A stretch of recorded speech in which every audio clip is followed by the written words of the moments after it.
गुरु भक्ति योग जो आत्मज्ञान का मार्ग दिखाते हैं वे पृथ्वी पर के सच्चे देव हैं। गुरु के सिवाय यह मार्ग कौन दिखा सकता है। गुरु प्रभु प्राप्ति का मार्ग दिखाते हैं और शिष्य को सदा के लिए सुखी करते हैं। जो पूर्णता का मार्ग दिखाते हैं वे गुरु हैं। आध्यात्मिक गुरु निरंतर उपदेश से साधक को तालीम देते हैं। गुरु सच्चे शिष्य को प्रभु की ओर से प्राप्त भेंट है।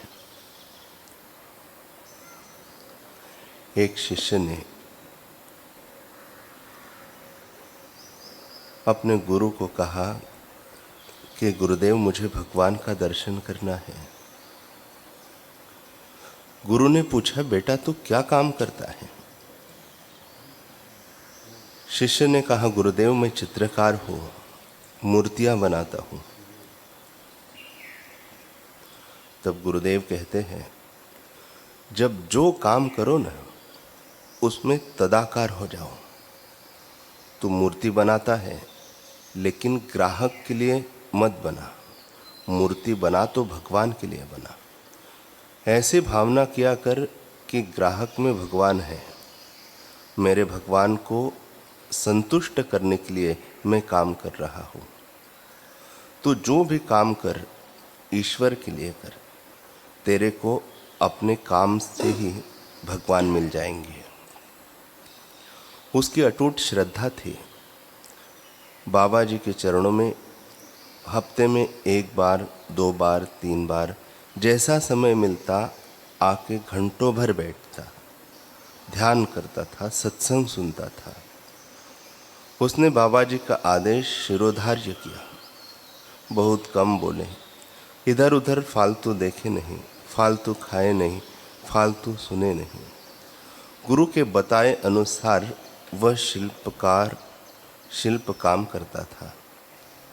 करते करते उसकी भावना दृढ़ हो गई। यादृशी भावना यस्य सिद्धिर्भवति तादृशी। जिसकी जैसी भावना होती है वैसा ही फल मिलता है। न देवो विद्यते काष्ठे न पाषाणे न मृणे भावे ही विद्यते देव तस्माद् भावो ही कारणम। लकड़ी की, पत्थर की मूर्ति में, मिट्टी या धातुओं की मूर्ति में भगवान नहीं है, परंतु तुम्हारी भावनाओं में भगवान है। भावना दृढ़ होती है तब तुम्हारी चेतना वहां से प्रतिस्पंदित होती है। कथा कहती है कि उसकी दृढ़ भावना थी कि जब पत्थर की मूर्ति में दृढ़ भावना करते हैं तो भगवान वहां से प्रकट हो सकते हैं। तो जिंदे मनुष्यों में भगवत बुद्धि की जाए तो क्या कहना। ऐसा करते करते कोई ऐसा ग्राहक आया जिसने कहा, मेरे को ठाकुर जी की मूर्ति नहीं बनवानी है, मेरे को तो मेरी ही मूर्ति बनवानी है।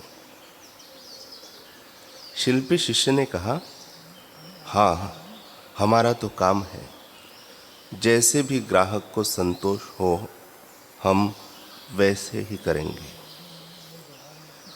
ग्राहक के हृदय में जो परमात्मा है वे प्रसन्न है तो बस। ऐसा गुरु का ज्ञान उसको मिला हुआ था। मूर्ति बनाई। वह ग्राहक भी कोई अजगैबी ग्राहक था। आया मूर्ति लेने के लिए। देखा तो जो मूर्ति बनाई है उससे ग्राहक का चेहरा बदल गया। तब कहता है, भाई तुम्हारी ही मूर्ति थी। ग्राहक कहता है कि हाँ, पर देखो हमारी नाक गोल है, यहाँ आपने तो ऐसी बना दी। शिल्पी ने कहा, अच्छा तो दोबारा बनाता हूँ। दोबारा बनवाई और ग्राहक आया तो देखा कि चेहरा बदला हुआ है। तीसरी बार बनवाई, चौथी बार बनवाई, पांचवी बार बनवाई,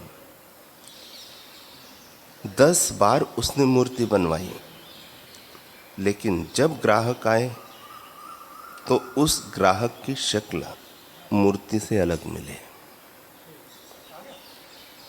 ग्राहक अपनी शक्ल बदल के आ जाता था, मेकअप करके नहीं।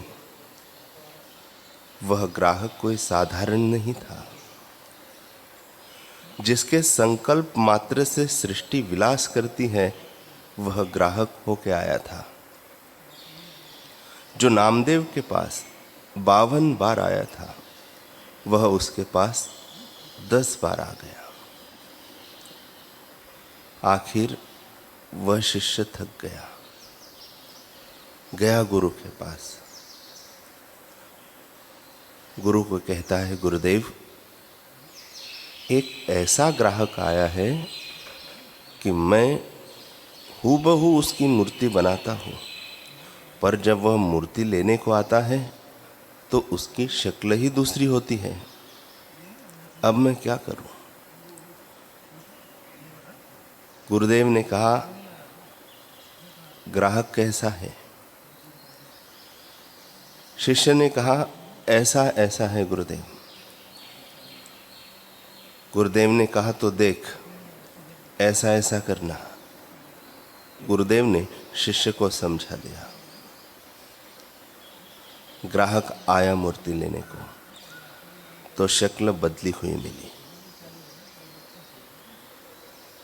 शिल्पी ने कहा, अब आपकी मैं मूर्ति बनाता नहीं, जैसी आपको मूर्ति चाहिए वैसे ही आपको देता हूं। तब ग्राहक कहता है, हाँ हाँ दे दीजिए। शिष्य ने पूछा, कैसी मूर्ति चाहिए? ग्राहक बोला, अभी मैं जैसा दिखता हूं ऐसी ही मूर्ति मुझे चाहिए। शिष्य ने चतुराई से बड़ा आईना धर दिया और बोला, लो, यही मूर्ति तुम्हारी है। अब वह ग्राहक शक्ल बदले तो भी वही रूप। वो जो भी अपने चेहरे पर हाव भाव लावे, वैसा का वैसा आईने में दिखे। ग्राहक के रूप में नारायण ने कहा, तू तेरे दिल का आईना ऐसा स्वच्छ और सर्वव्यापी कर दे कि जो भी दिखे उसकी गहराई में मैं ही दिख जाऊं, उसी समय दिख जाऊं। जा तत्वमसि। गुरु के वचनों को शिरोधार्य किया तो उस शिष्य का काम बन गया। ऐसे ही समर्थ सद्गुरु शिष्य को पल पल मार्गदर्शन करते हैं।